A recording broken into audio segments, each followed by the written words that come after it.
for Florida Smoking Policy, Chapter 386, Section 202 of Florida State Constitution. The issue the policy is trying to solve is stopping the smoking of cigarettes in public areas as a result of health issues in the state of Florida. The problem is found at the state level in the state of Florida. It is in the Florida Constitution in Chapter 386. While this is a law in Florida and is at the state level, this is also an international issue all around the world. There is a lot of research from everywhere in the world giving evidence of the harm that secondhand smoke causes. This issue is old. Studies go as far back as the early 1950s that show harmful effects of cigarettes. According to the American Cancer Society, prior to the 1900s, lung cancer was very rare. Within the following decade, as smoking became extremely popular, the number of people with lung cancer increased tremendously. The Department of Health is responsible for the enactment of the Clean Indoor Air Act.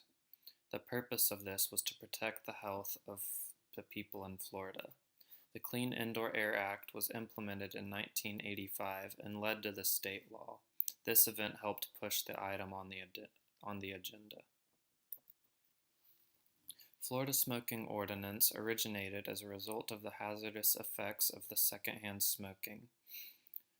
The Florida Clean Air Indoor Act played a role in the passing of this law in the state, which was enacted in 1985.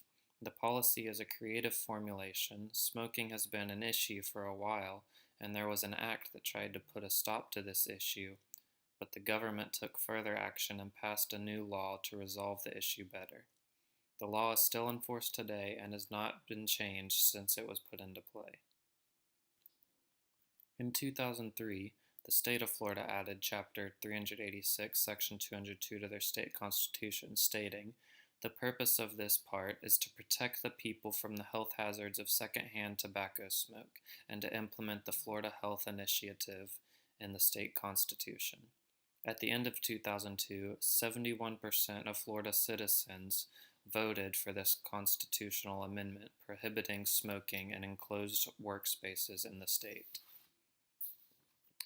The policy does not require any funding from the government, but there is a fine for anyone who breaks the law. As stated on uslegal.com, it reads, "Any person who violates 386.204 commits a non-criminal violation and is punishable by a fine of not more than $100 for the first violation and not more than $500 for each subsequent violation. Jurisdiction shall be with the appropriate county court." In this policy, there is authoritative technique and capacity technique.